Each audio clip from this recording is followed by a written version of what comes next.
Rape case से बरी हो जाने के बाद हैदर अली का फ्यूचर क्या है?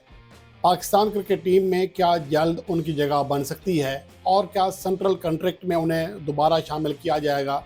क्योंकि मुअत्तल थे और उसके दौरान ही सेंट्रल कॉन्ट्रैक्ट बना और हैदर अली का नाम किसी भी कैटेगरी में शामिल नहीं किया गया। अगर आप कारकर्दगी के लिहाज से देखें तो हैदर अली मुझे लगता है कि डिज़र्व करते हैं कि कम से कम उन्हें सेंट्रल कॉन्ट्रैक्ट फौरी तौर पर दिया जाए। और उसके अलावा अगर आप उनकी कारकर्दगी की बात करें तो डे बाई डे उनकी कारकर्दगी बेहतर होती जा रही है। ख़ास तौर पर T20 फॉर्मेट में या ओवरऑल वाइट बॉल में उनकी कारकर्दगी बहुत ही शानदार है। और जहां हम स्ट्राइक रेट की बात करते हैं तो स्ट्राइक रेट के लिहाज से हैदर अली ने खुद को काफ़ी बेहतर किया है। इसका अंदाज़ा आप इस बात से लगा सकते हैं कि 2024 से जो उन्होंने दो बड़े सीजन्स खेले हैं, इन दोनों में उनकी कारकर्दगी स्ट्राइक रेट के लिहाज से बड़ी शानदार रही है।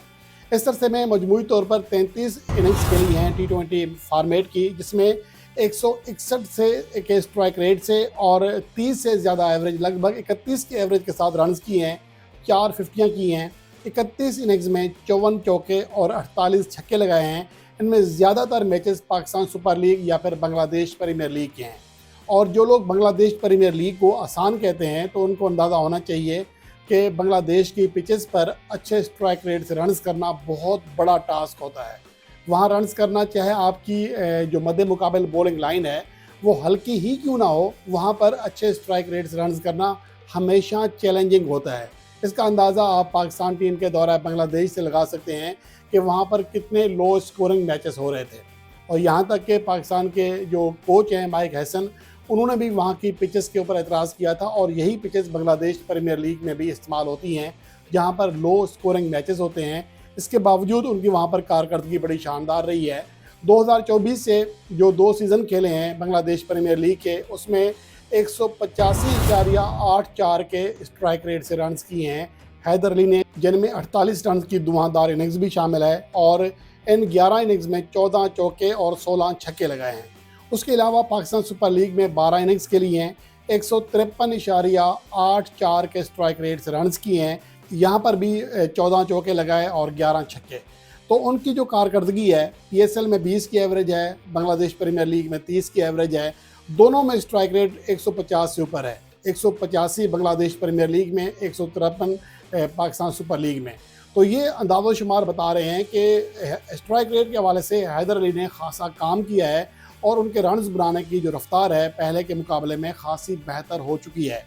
इसके अलावा अहम बात ये भी है कि जो इस दौरान 33 इनिंग्स खेली हैं, उनमें से 25 इनिंग्स वो हैं जो कि 5वें या फिर इससे भी निचले नंबरों पर खेली हैं, यानी कि उन्हें टॉप 4 पोजीशन पर खेलने में सिर्फ 7 बार मौका मिला है। ज़्यादातर उन्हें निचले नंबरों पर बैटिंग करना पड़ी है। और उसके अलावा 33 में से 15 ऐसी इनिंग्स हैं जिनमें उनका स्ट्राइक रेट 150 से ज़्यादा था और 33 में से 7 इनिंग्स में उनका स्ट्राइक रेट 200 से भी ज़्यादा रहा है।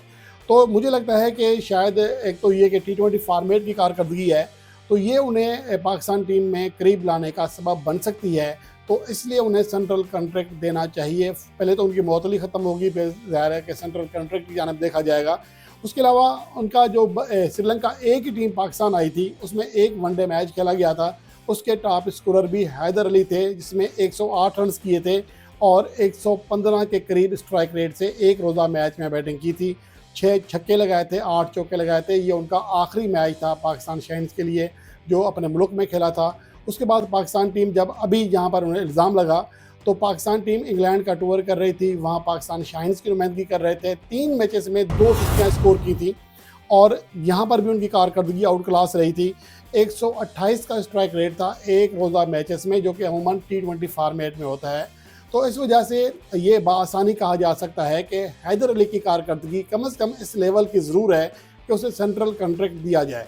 और पाकिस्तान शाइन्स में अगर वो मुसलसल किरदार अदा करते हैं तो फिर पाकिस्तान क्रिकेट टीम में भी उन्हें मौका दिया जा सकता है।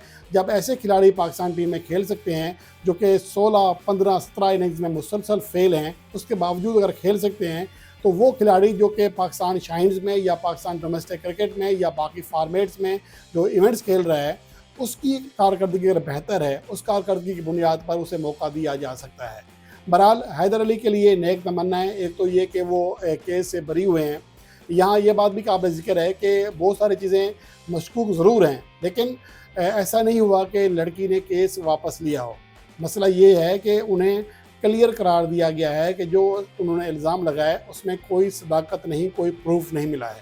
तो इस वजह से मुझे हमदर्दी भी है हैदर अली के साथ कि उनके साथ थोड़ा ज़्यादा हो गया। लेकिन शुरू में जो सूरत हाल लग रही थी उसके मुताबिक तो यही था कि हैदर अली कसूरवार हैं, लेकिन अच्छी बात यह है कि इसमें वो क्लियर करार दिए गए हैं।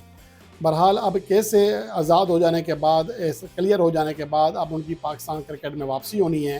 ख़ास तौर पर पाकिस्तान शाइन्स के लिए उनका जो किरदार होगा आने वाले मैचेस में, वो बहुत ज़्यादा अहमियत का हामिल होगा। अगर वो परफॉर्मेंस देने में कामयाब हो गए तो T20 वर्ल्ड कप 2026 के प्लान का हिस्सा भी बन सकते हैं।